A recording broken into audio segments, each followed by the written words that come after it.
दज्जाल इस वक्त किसी जजीरे में कैद है। वो चंद लोग जिन्होंने दज्जाल से मुलाकात की, वो लोग इस जजीरे पर कैसे पहुंचे? क्या आज भी कुछ लोग दज्जाल से राब्ता में हैं? वो पुरअसरार जजीरा कहाँ है? आज गूगल मैप में ये जजीरा दिखाई क्यों नहीं देता? हम इस वीडियो में इन तमाम सवालात के जवाब जानेंगे। दज्जाल वो फितना है जिसके मुतालिक हजरत आदम अलैहिस्सलाम से हजरत मोहम्मद सल्लल्लाहु अलैहि वसल्लम तक तमाम पैगंबरों ने अपनी अपनी उम्मतों को आगाह किया। ये कयामत तक का सबसे बदतर फितना करार दिया गया है। दज्जाल शैतानी कुव्वतों का हामिल होगा, दुनियावी ताकतों से मालामाल होगा और उनके जरिए दुनिया में तबाही मुसल्लत कर देगा। दज्जाल इस वक्त कहाँ है और किस हालत में है, इसके मुतालिक एक अजीबो गरीब रिवायत हदीस की किताबों में जिक्र हुआ है। लिहाजा हजरत फातिमा बिन्ते कैस से रिवायत है कि एक दफा रसूल अल्लाह सल्लल्लाहु अलैहि वसल्लम नमाज के बाद मिंबर पर तशरीफ लाए और फरमाया कि तमीमदारी पहले नसरानी आदमी थे, वो आए और मुसलमान हो गए और मुझसे एक किस्सा बयान किया है जिससे तुमको मेरे इस बयान की तस्दीक हो जाएगी जो मैंने कभी दज्जाल के मुतालिक तुम्हारे सामने जिक्र किया था। तमीमदारी ने बताया कि वो एक बड़ी कश्ती पर सवार हुए जिस तरीके से पर समुद्र में सफर किया जाता है और उनके साथ कबीले लखम और जजाम के 30 आदमी और थे। समुद्र का तूफान एक माह तक उनका तमाशा बनाता रहा। आखिर का समुद्री सफर के दौरान मगरिब की जानिब एक जजीरे पर उनकी नजर पड़ी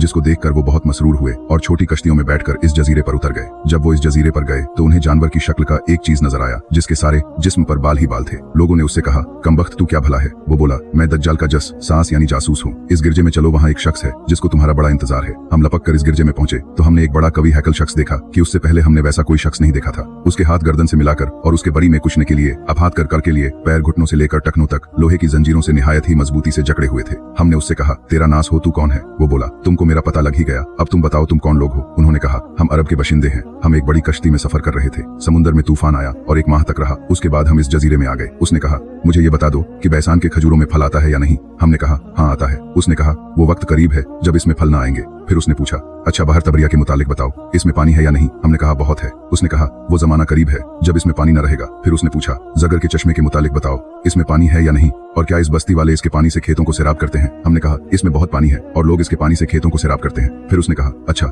नबी उम्मी का कुछ हाल सुना? हमने कहा, वो मक्का से हिजरत करके मदीना तशरीफ ले गए हैं। उसने पूछा, क्या अरब के लोगों ने इसके साथ जंग की है? हमने कहा, हाँ। उसने पूछा, अच्छा फिर क्या नतीजा रहा? हमने बताया कि वो अपने गिरदोनुहा पर गालिब आ चुके हैं और लोग उनकी इताअत कबूल कर चुके हैं। उसने कहा, सुन लो कि अरबों के हक में यही बेहतर था कि वो उनकी इताअत कर लें। अब मैं तुमको अपने मुतालिक बताता हूँ। मैं मसीह दज्जाल हूँ और वो वक्त करीब है जब मुझे यहाँ से बाहर निकलने की इजाजत मिल जाएगी। मैं बाहर निकलकर तमाम जलाया मीन पर घूमूंगा। 40 दिन के अंदर कोई बस्ती ऐसी न रहेगी जिसमें मैं दाखिल न हूँ सिवाय मक्का और मदीना के। इन दोनों मकामात में मेरा दाखिल ममनू है। नबी सल्लल्लाहु अलैहि वसल्लम ने अपना असा मुबारक मिंबर पर मारकर फरमाया, ये तैबा है, मैं तुमको यही बताता रहा हूँ। जान लो कि दज्जाल न शाम के समुद्र में है और न ही यमन के समुद्र में, बल्कि वो मशरिकर में है। और नबी सल्लल्लाहु अलैहि वसल्लम ने मशरिकर की तरफ हाथ से इशारा फरमाया। हजरत तमीमदारी और उनके साथियों ने जिस जजीरे पर दज्जाल से मुलाकात की थी उसका इल्म आज तक किसी को नहीं हो सका, लेकिन इस बारे में बहुत सारे दावे किए जाते रहे हैं कि वो पुर असरार जजीरा कहाँ है जहाँ दज्जाल जंजीरों में जकड़ा कैद है। बाज लोगों का गुमान है कि बहर अरब में मौजूद सोकोत्रा नाम का जजीरा ही वो जजीरा है जहाँ दज्जाल कैद है। ये जजीरा निहायत ही अजीबो गरीब मकाम है। जजीरा सोकोत्रा मुल्क यमन का हिस्सा है और साहिल से 400 किलोमीटर के फासले पर मौजूद है। इस जजीरे पर मौजूद चरिंद परिंद और बहुत सारे दरख्त बाकी दुनिया से बहुत मुख्तलिफ हैं।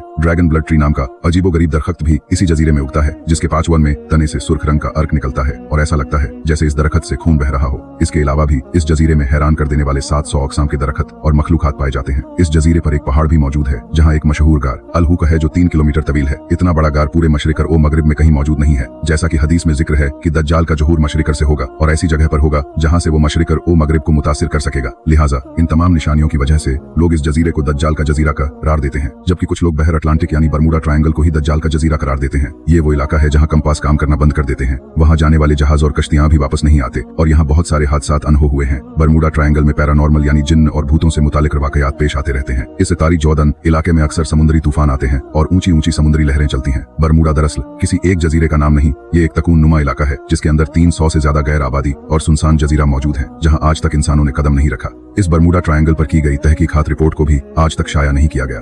यूं लगता है कि दुनिया की कलत्ता हुकूमतों को इसकी इजाजत नहीं। मशहूर मिस्री मुहक्किक दाऊद ईसा के मुताबिक बरमूडा तकून का एक बड़ा हिस्सा दज्जाल के जरिए इस्तेमाल है। उसने बाकायदा वहाँ किले नुमा महल बना रखे हैं जो तकून की शक्ल में मौजूद है। तारीख में दज्जाल के जजीरे के मुतालिक एक मशहूर दावा उस्मानी अमीर उल बहर और जोग्राफिया दा पेरी राइस का है जिसने खिलाफत उस्मानिया के दौर में दुनिया का एक नक्शा तैयार किया था। इस नक्शे को अगर हम देखें तो इसमें एक पुर असरार मकाम की निशानदेही की गई है जहाँ उसने एक अजीब मखलूक की तस्वीर भी दिखाई है जो आधा इंसान और आधा जानवर की तरह नजर आता है जिसे लोगों ने दज्जाल करार दिया है। तुर्की के एक मशहूर मुसन्निफ कैरसन बिरकन ने अपनी एक किताब में लिखा है कि दज्जाल एक जजीरे में कैद है जहां खित्ती से वो अपने पैरोकार यानी अमेरिका और इसराइल को हिदायत देता है और अमेरिका और यहूदी के बहरी जहाज इस जजीरे तक जाते हैं जहां वो इस गिरजे में दज्जाल से मुलाकात करते हैं और उन्हें बताया जाता है कि आगे क्या करना है। लेकिन ये मालूमात इतनी खुफिया होती है कि आज तक कोई भी ये नहीं जान पाया कि यह जजीरा कहाँ मौजूद है। बिरकन ने लिखा कि वो जजीरा बरमूडा ट्रायंगल में ही है, क्योंकि बरमूडा ट्रायंगल में एक ऐसा जजीरा मौजूद है जहां एक बड़ा गिरजा पाया जाता है और जहां किसी को भी जाने की इजाजत नहीं है, और अगर कोई वहां दाखिल होना चाहे तो वो वहां से वापस नहीं आता। ये जजीरा कोई आम जजीरा नहीं, यही वजह है कि गूगल मैप में इस जजीरे की लोकेशन नहीं मिलती।